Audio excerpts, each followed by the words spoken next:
नमस्कार. सुजान संगोपनमध्ये आपलं स्वागत आहे. आपलं बाळ जेवत नाही, जेवताना तोंड उघडत नाही, जेवण्यासाठी खूप रडतो, तोंडामध्ये घासच घेत नाही, जेवताना भयानक त्रास देतो. या गोष्टी जर तुमच्याही बाबतीत घडत असतील तर तुम्ही हा व्हिडिओ पाहण्यासाठी योग्य आहात. आजचा व्हिडिओ शेवटपर्यंत न स्किप करता पहा, कारण बाळ न जेवण्याची 20 मुख्य कारणं आणि त्यासोबतच त्याचे उपाय आजच्या व्हिडिओमध्ये आपण पाहणार आहोत. व्हिडिओच्या शेवटी मी या संदर्भात खूप महत्त्वपूर्ण माहितीही सांगणार आहे, त्यामुळे व्हिडिओ शेवटपर्यंत न स्किप करता पहा. सुजान संगोपन या चॅनलवर आपण भरपूर उपयुक्त माहितीचे व्हिडिओज पाहू शकता, त्यामुळे चॅनलला सबस्क्राईब करा. व्हिडिओ आवडला लाईक कमेंट शेअर करा.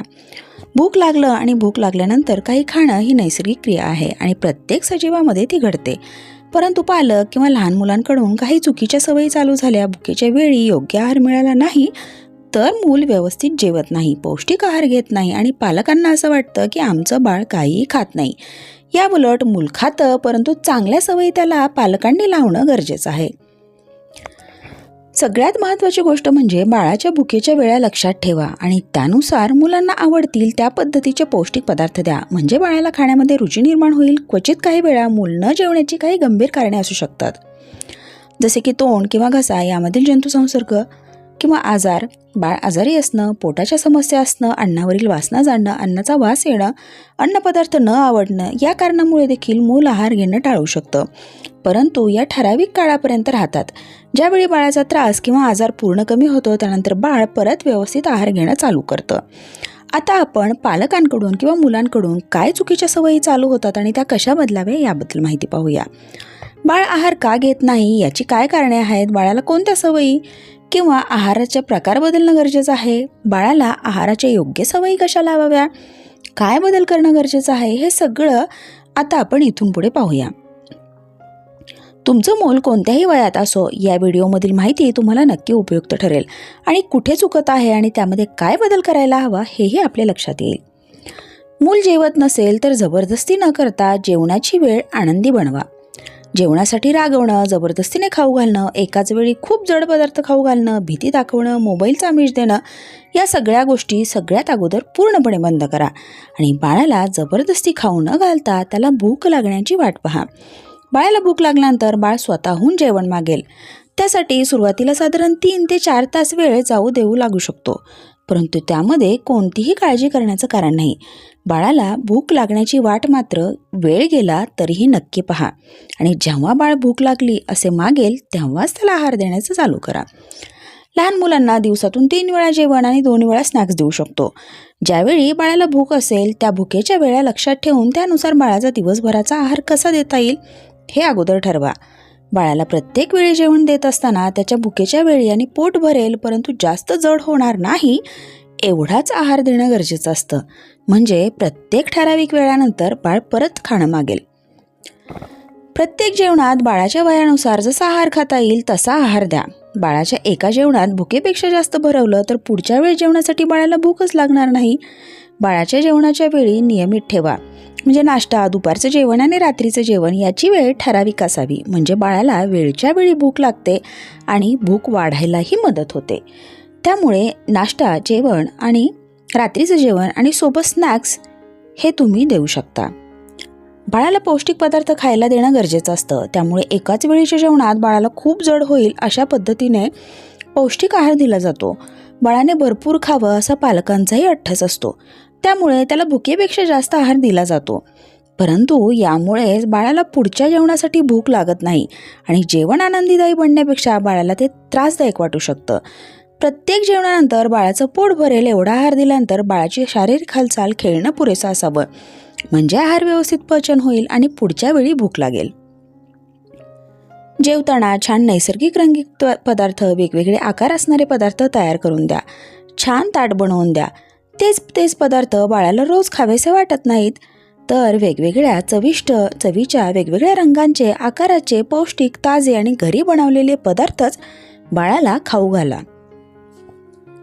लहान बाळासाठी असे वेगवेगळे पदार्थ कसे तयार करावे याच्याही रेसिपीज आपण सुजान संगोपन या चॅनलवर पाहू शकता.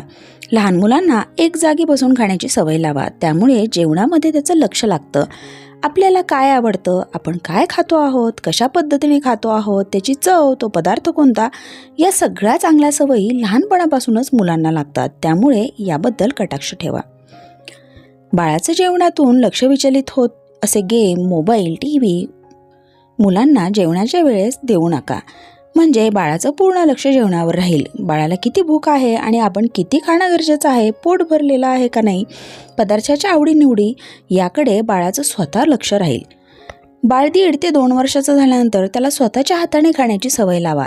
म्हणजे जेवणातील रुची वाढेल. सुरुवातीला मूल पोटभर खाईलच असे नाही, परंतु हळूहळू या गोष्टीची सवय लागते आणि बाळाला किती खाणं आवश्यक आहे, आपलं पोट कधी भरत आहे याचाही अंदाज येऊ लागेल. तसेच बाळाला परत भूक लागल्यानंतर स्वतः मागून घेणं आणि हाताने जेवणंही समजेल. त्याशिवाय लहान मुलांनी जेव्हा हाताने खायला सुरुवात करतात त्यावेळी त्यांच्या मोटर स्किल डेव्हलपमेंटसाठीही ही गोष्ट खूप महत्त्वाची ठरते. त्यामुळे शक्यतो लहान मुलांना सांडलवण, पसारा केला तरीही हातानेच खायची सवय ठेवा. आपलं बाळ किती खात आहे यापेक्षा किती पौष्टिक खात आहे हे पहा. पदार्थ बनवताना चविष्ट व जास्तीत जास्त पौष्टिक घटक घालून बाळाला मिळतील, बाळाला आवडतील अशा स्वरूपाचे बनवा आणि ते त्याच्या भुके एवढेच द्या. याच्याही रेसिपीज आपण चॅनलवरती पाहू शकता. लहान मुलांना जेवण देत असताना एकाच वेळी मोठं ताट, त्यात भरपूर वेगवेगळे पदार्थ असं देऊ नका.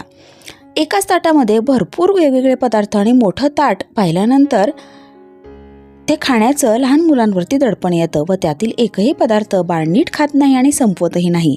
आणि आपल्याला वाटतं की एवढं छान, एवढं मोठं ताट केलं तरीही ते बाळांनी का संपवलं नाही आणि बाळाचं पोट भरलं आहे की नाही याबद्दलही आपण साशंक राहतो. त्यामुळे एका वेळी एकच पदार्थ बाळाच्या ताटात जाईल याकडे लक्ष ठेवा.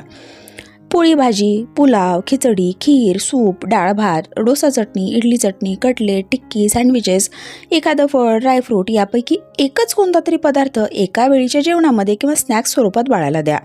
दुसऱ्या वेळी दुसरा पदार्थ द्या. म्हणजे मूल पोटभर आणि आवडीने तो एक पदार्थ खातो. आहाराचं कोणतीही दडपण बाळावरती यामुळे येत नाही. जसं जसं मूल मोठं होईल तसं तसं बाळाला एका जेवणामध्ये वेगवेगळे पदार्थ खाण्याची सवय आपसुकच लागते. त्यामुळे सुरुवातीला एकाच वेळी भरपूर पदार्थ बाळाला देण्याचा अट्टहास नको. बाळाला पौष्टिक पदार्थ द्या, पण त्याचा अतिरेक नको. कारण जास्त जड व भरपूर आहार जर एका वेळी खाऊ घातला तर पुढच्या जेवणासाठी भूक राहत नाही.